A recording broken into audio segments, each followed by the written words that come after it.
Central City.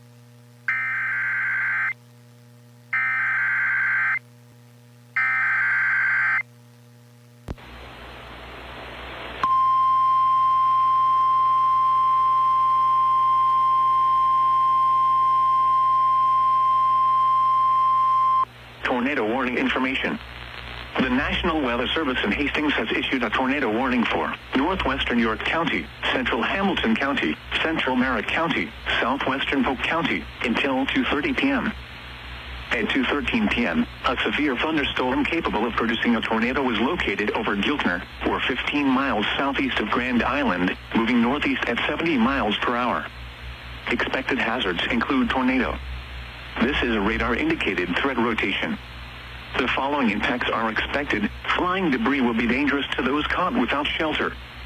Mobile homes will be damaged or destroyed.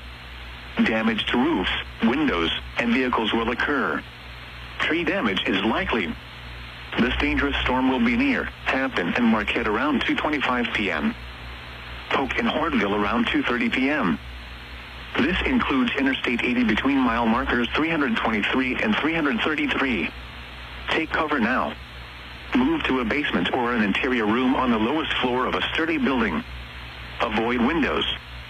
If you are outdoors, in a mobile home, or in a vehicle, move to the closest substantial shelter and protect yourself from flying debris.